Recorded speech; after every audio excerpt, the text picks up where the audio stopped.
चरणानी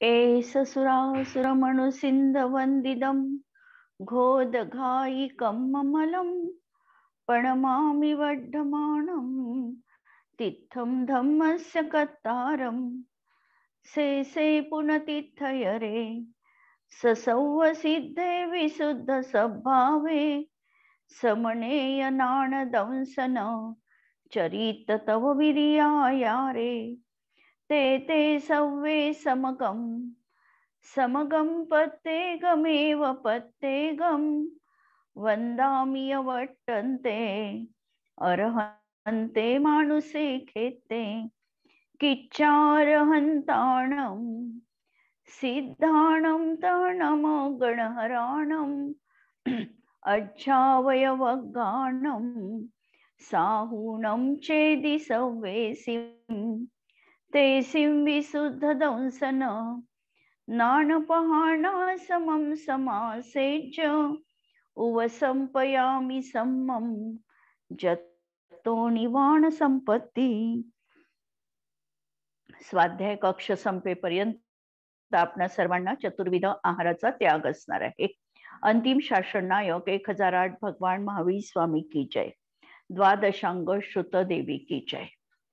प्रवचन सार ग्रंथ आपण बघतो आहे आणि हा दुसरा अधिकार ज्ञेय तत्व प्रज्ञापन अधिकार, त्याची पहिली गाथा आपण बघणार आहोत। आणि हा अधिकार म्हणजे जिनशासनाचा जणू कीर्तिस्तंभ आहे। जोपर्यंत या दुसऱ्या अध्यायामध्ये ज्ञेय तत्वाची वस्तुव्यवस्था आम्हाला समजत नाही तोपर्यंत समयसार मध्ये प्रतिपादित असलेला शुद्ध आत्मा देखील आम्हाला समजू शकत नाही। या पार्श्वभूमीवरच समयसारचा शुद्ध आत्मा आम्हाला समजू शकणार आहे, कारण आत्मा ही शेवटी ज्ञेय आहे। जसं आम्ही ज्ञानरूप आहे तसा ज्ञेय रूप पण आत्माच असणार आहे। म्हणून ज्ञेयाचं स्वरूप, वस्तुतत्वाचं स्वरूप, वस्तू कशी त्रितयात्मक आहे म्हणजे उत्पाद वे द्रव्यात्मक आहे, वस्तूमध्ये कशा गुणपर्यायी आहे, वस्तूमध्ये बदल कसे असतात, वस्तूला कसं कसं कोणकोणत्या दृष्टीतून बघायचं, याच्यामध्ये आयत सामान्य, आयत विशेष, विस्तार सामान्य, विस्तार विशेष किंवा तिर्यक सामान्य, या सगळ्या कल्पना आम्हाला अगदी स्पष्ट दृष्टिगोचर व्हायला पाहिजे। जर ही वस्तू व्यवस्था यथातथ्य समजली, म्हणजे जशी आगमामध्ये प्रतिपादित आहे तशी वस्तू व्यवस्था जर आमच्या अंतरंगामध्ये ज्ञात होत असेल तर आम्हाला आत्म्याचं देखील सहज ज्ञान होऊ शकणार आहे। म्हणून हा ज्ञेय तत्व अधिकार हा अत्यंत अलौकिक आणि अद्भुत असा अधिकार असणार आहे।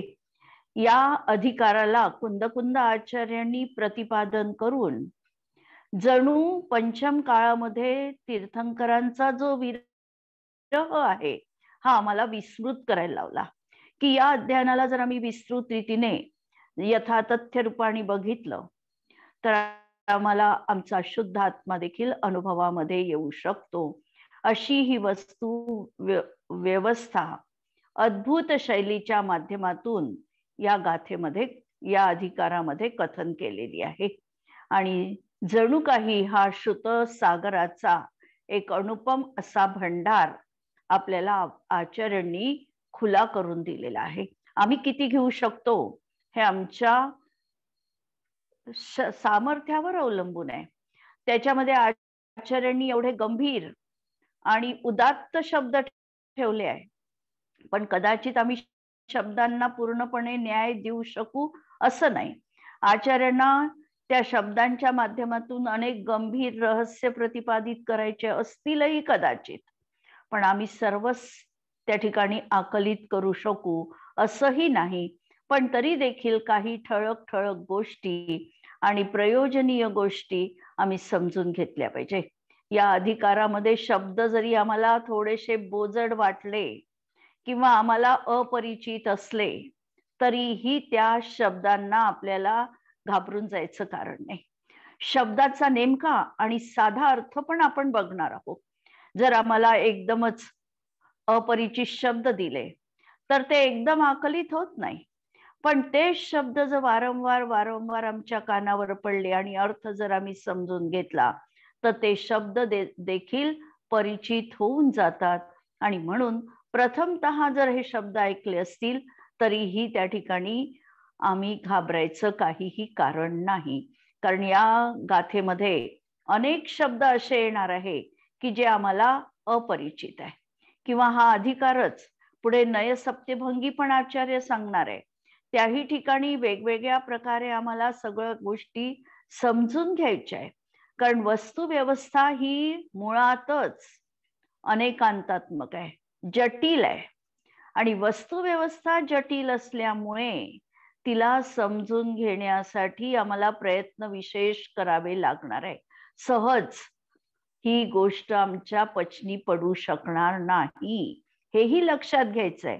पण तरीही आम्हाला या ठिकाणी सातत्याने टिकायचं आहे, यासाठी की हा अधिकार जर आम्हाला योग्य रीतीने समजला नाही तर आमचा आत्मा देखील आम्हाला योग्य रीतीने समजणार नाही. आणि यासाठी पहिल्यांदा काही प्राथमिक गोष्टी आपण लक्षात घेऊया.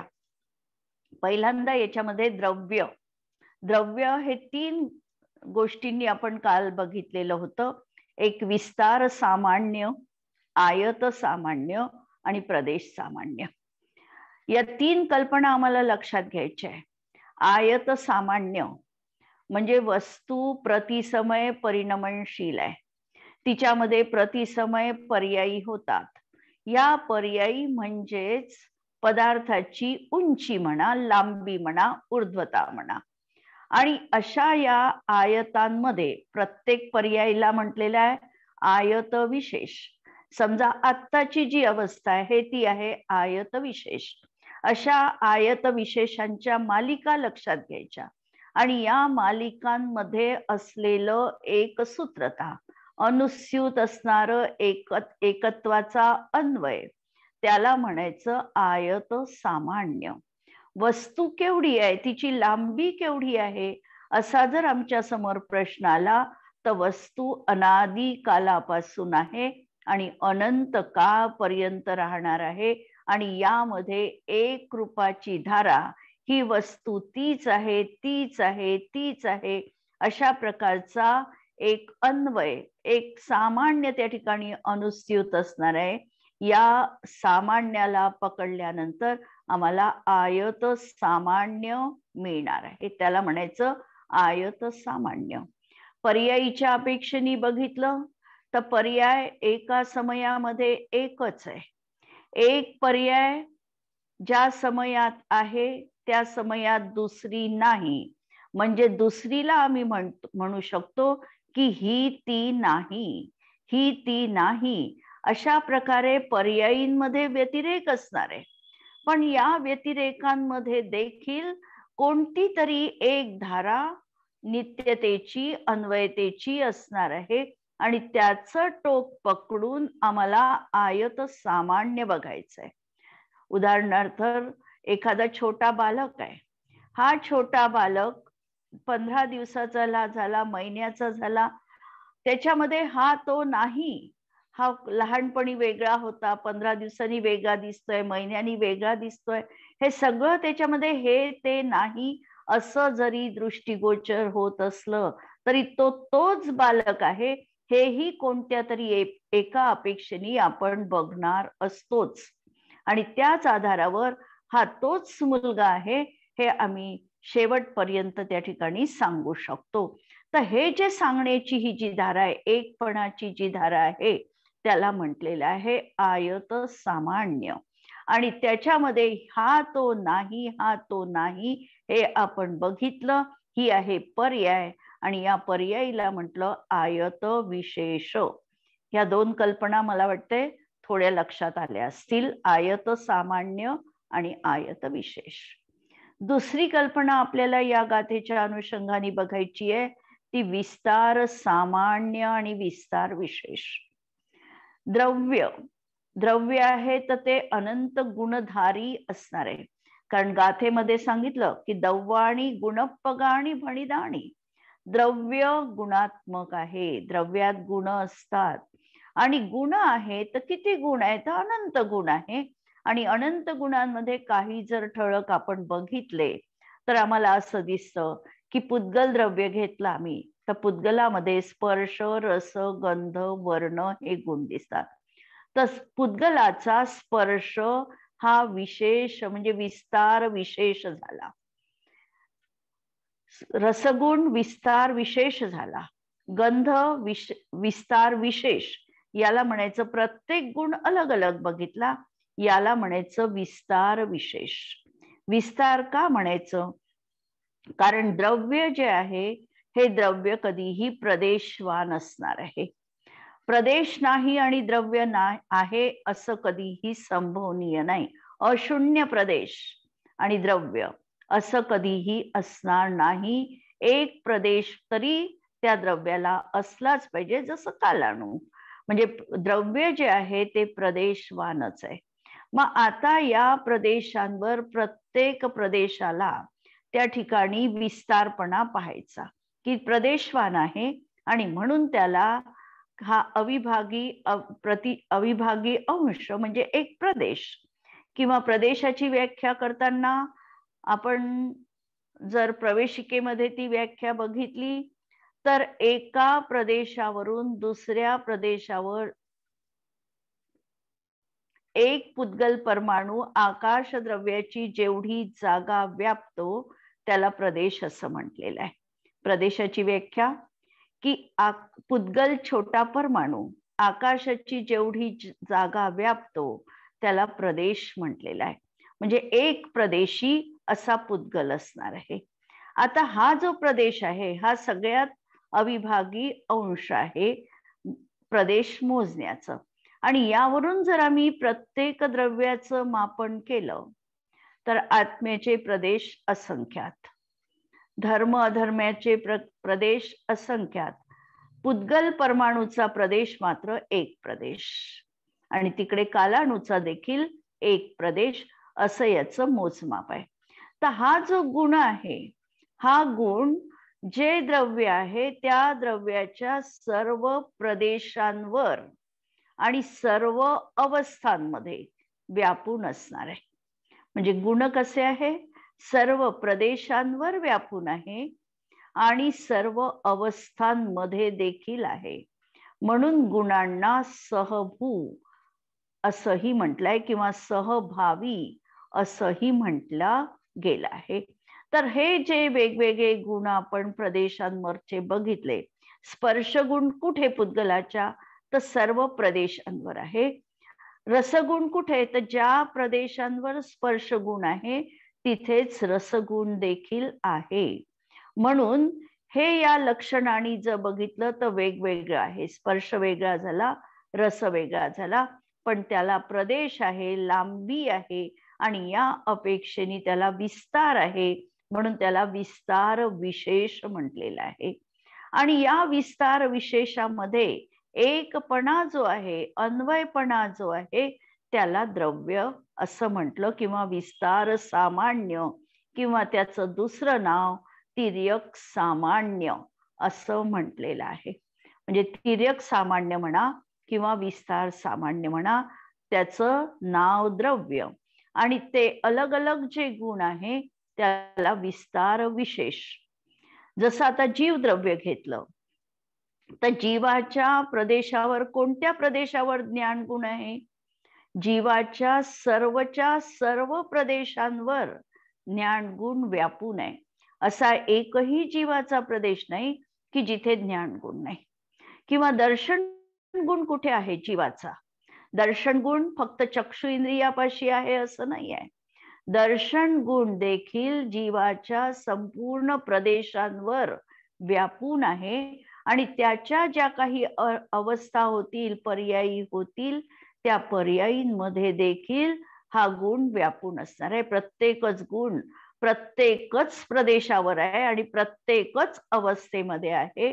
तर असं हे त्याचं प्रदेश विशेषता किंवा ज्याला म्हणायचं विस्तार विशेष.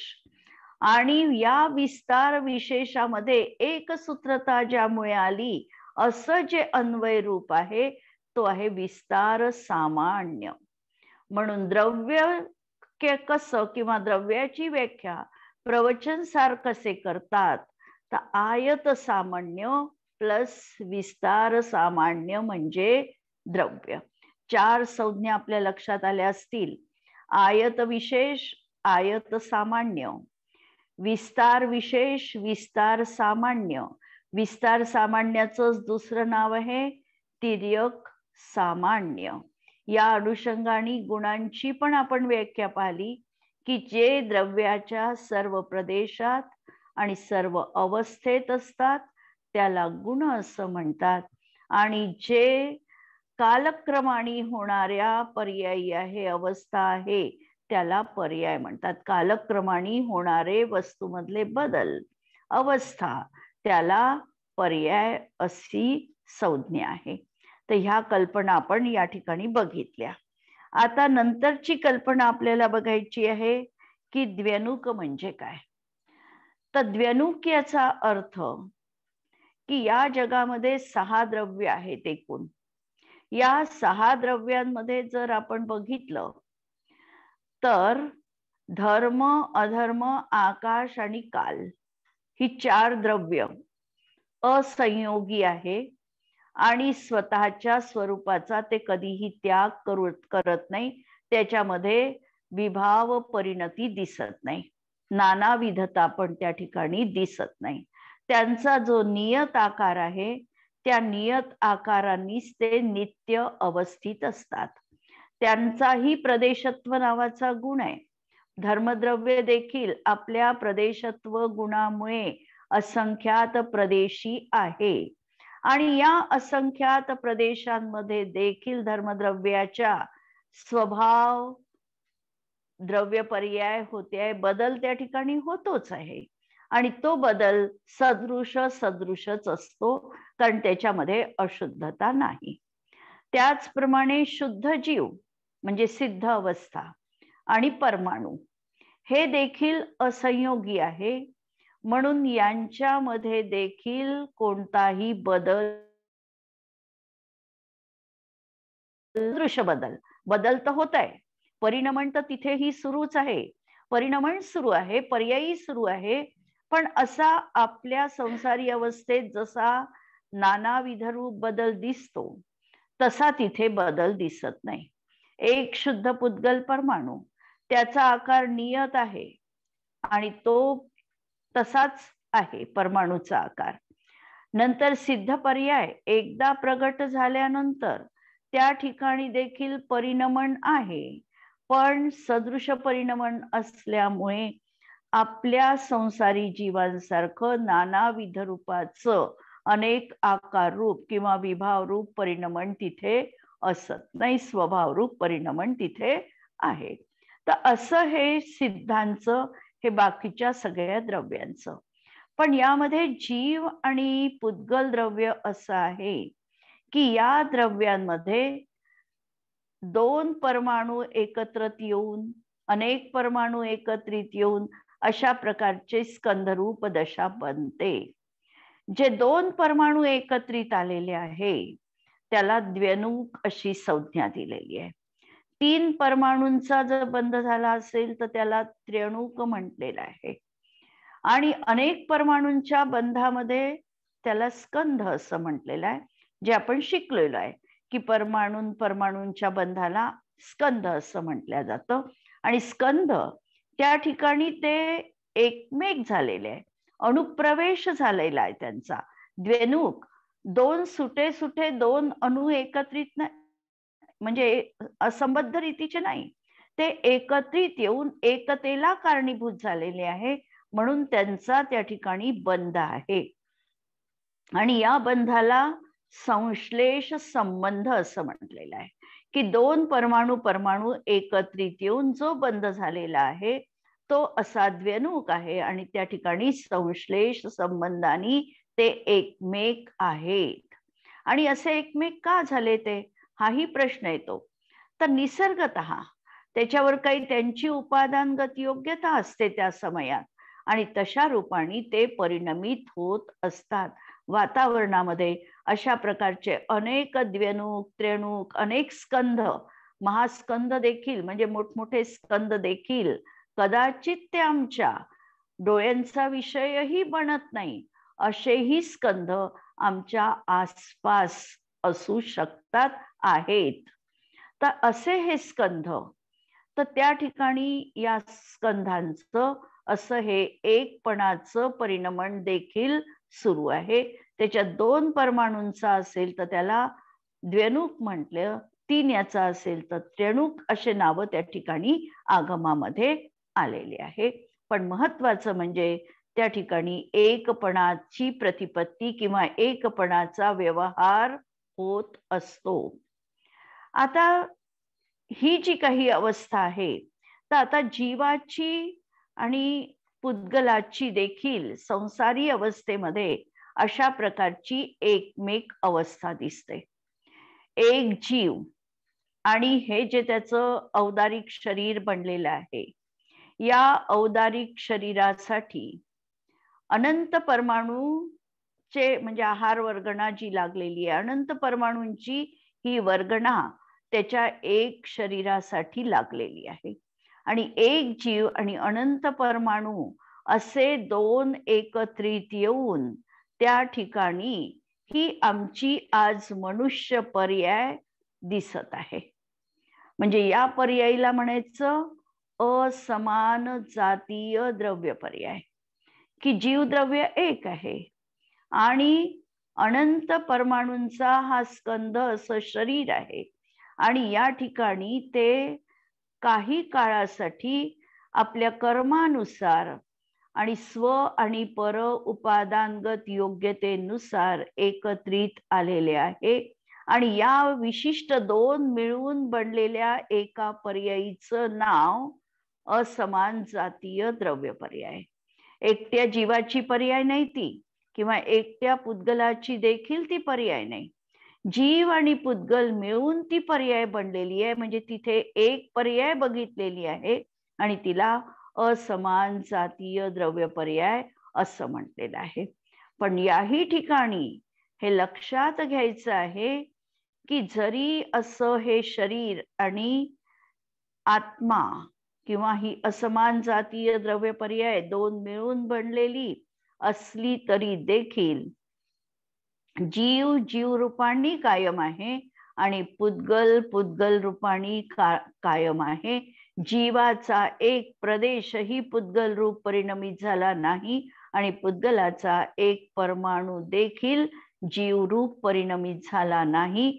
या संबंधाला परस्पर अवगाह संबंध असं म्हणायचं, की तावत कालपर्यंत जोपर्यंत त्याची आयु आहे तोपर्यंत हा संबंध तशा प्रकारचा कायम असणार आहे. या संबंधाचं नाव असणार आहे परस्पर अवगाह रूपाचा संबंध किंवा संयोग सिद्ध संबंध. पहिल्यांदा आपण पाहिला संश्लेष संबंध पुद्गल पुद्गल परमाणूंचा, त्याच्यामुळे समान जातीय द्रव्य पर्याय झालेली होती आणि ही जीव आणि पुद्गलाची मिळून अशी असमान जातीय पर्याय झाली. ही पण द्रव्य पर्यायच आहे, परंतु ही कशी आहे तर परस्पर अवगाह संबंध रूपाची ही पर्याय आहे. आता ह्या इतक्या कल्पना आपल्याला या ठिकाणी या अनुषंगाने समजून घ्यायची आहे. आता याच्यामध्ये ही जी द्रव्य पर्याय आपण म्हटलं, तर ही द्रव्य पर्याय त्या ठिकाणी अनेक परमाणूंच्या एकतेची एक प्रतिपत्ती आहे, तिला आपण द्रव्य पर्याय म्हटलेली होती. परमाणू परमाणूंचा बंध किंवा जीव आणि परमाणूंचा बंध अशा तऱ्हेची ही एक द्रव्य पर्याय म्हटल्या गेली. ही द्रव्य पर्याय 2 प्रकारची आहे, स्वभाव द्रव्य पर्याय आणि विभाव द्रव्य पर्याय.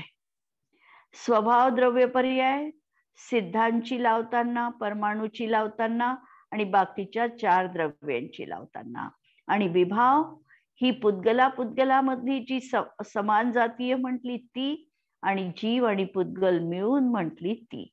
अशा प्रकारे विभाव द्रव्य पर्याय. आणि तशाच गुण पर्यायी देखील जशी ही द्रव्याची संपूर्ण पर्याय झाली, त्याप्रमाणे द्रव्यामध्ये जे अनंत गुण आहे, या अनंत गुणांच्या देखील प्रतिसमयी पर्याय होत आहे. जसं जीवामध्ये ज्ञान गुण आहे, दर्शन गुण आहे, तर ज्ञान गुणाची प्रतिसमय पर्याय होते आहे. जसं आत्ता मती ज्ञान आहे, नंतर श्रुतज्ञान होईल, नंतर कालांतराने घटज्ञान झालं, पटज्ञान झालं, पुस्तक ज्ञान झालं, अशा रूपाने नानाविध रूप त्या ठिकाणी दिसतील.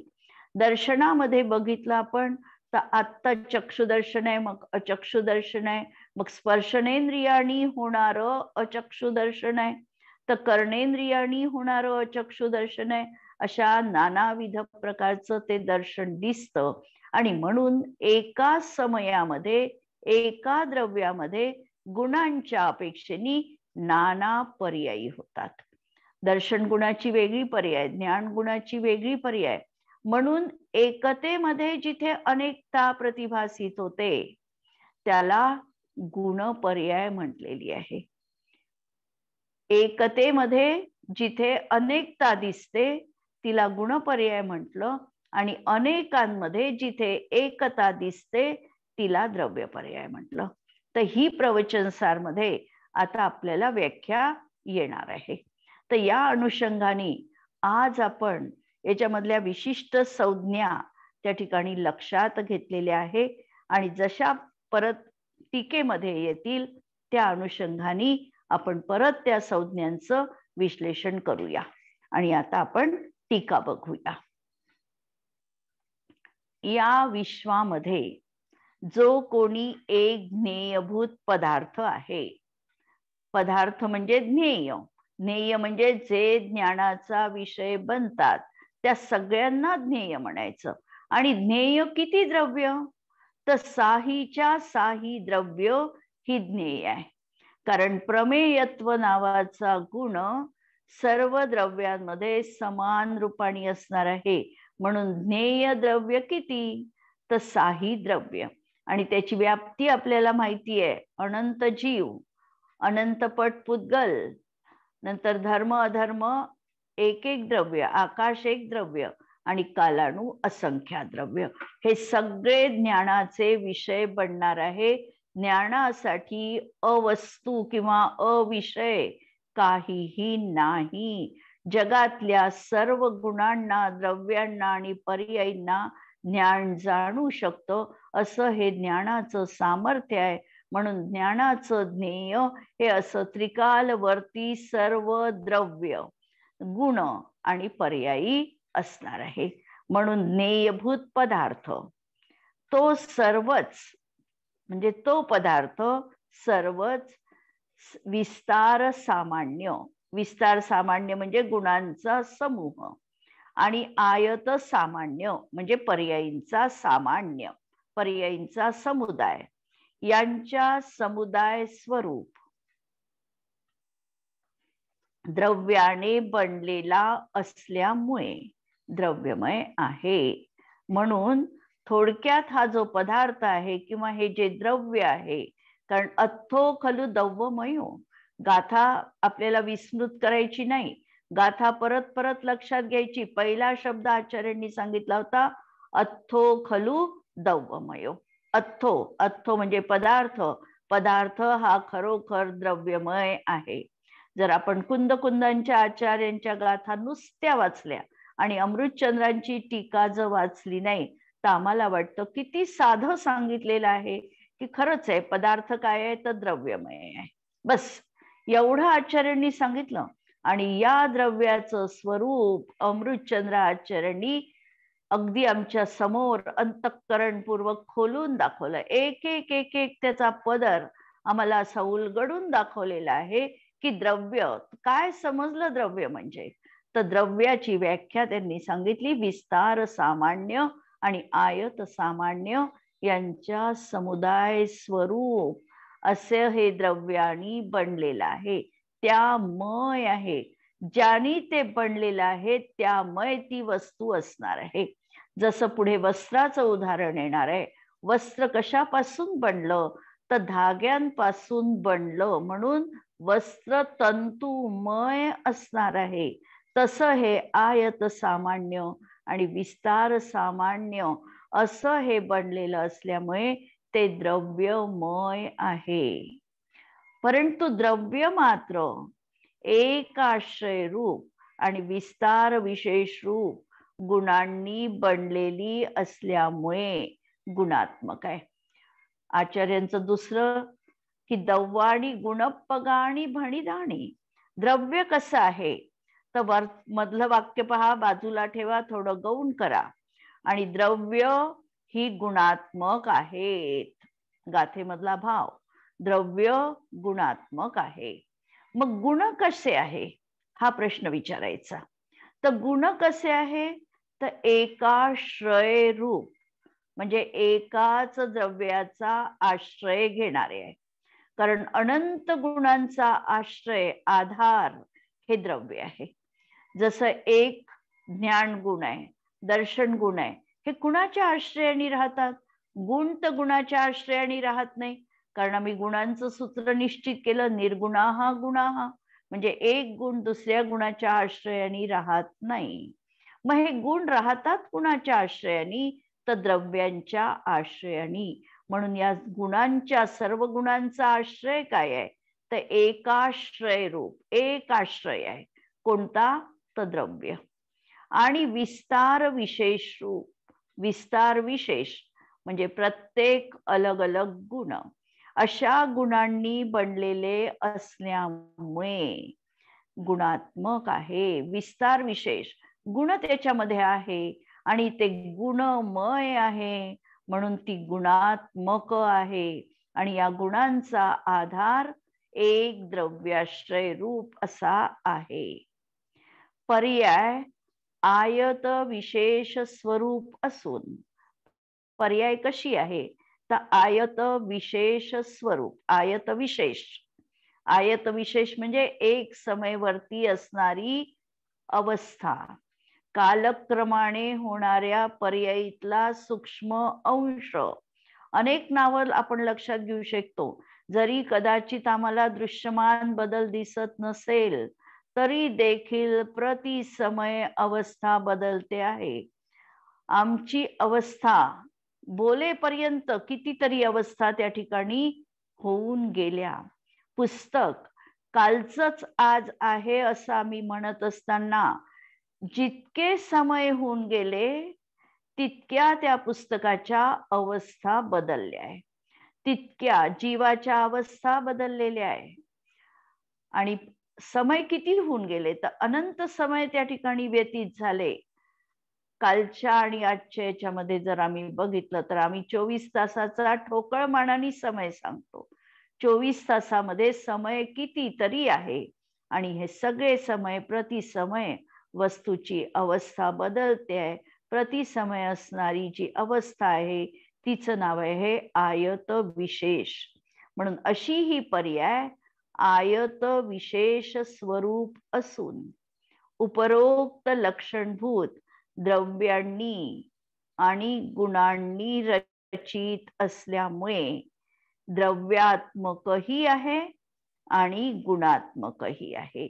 म्हणून अशा प्रकारची तेहिं पुनोपज्जाया आणि त्यात पर्यायी पण आहेत आणि या पर्यायी अशा प्रकारे द्रव्यांनी आणि गुणांनी रचित आहे. म्हणजे पर्याय द्रव्याची पण आहे आणि पर्याय गुणांची पण आहे. म्हणून द्रव्य असं कसं आहे गुणात्मकही आहे आणि पर्याय म्हणजे द्रव्य गुणांनी आणि पर्यायांनी रचित आहे. म्हणून द्रव्याची द्रव्य पर्याय आणि गुण पर्याय अशी पर्याय पण असणार आहे. आज आपण या ठिकाणी थांबूया कारण आजचं प्रकरण कदाचित थोडं क्लिष्ट आहे, परंतु लक्षात आपल्याला यासाठी घ्यायचंय की आपल्याला हा बेस पक्का झाला पाहिजे. जिनवाणी के ज्ञान ते सूझे लोकालोक, सो जिनवाणी मस्तक नमो सदा देत हो. नमो अरिहंताणम नमो सिद्धाणम नमो आयर्याणम नमो वज्रायाणम नमो लोये सव्वसाहूनम सर्वांना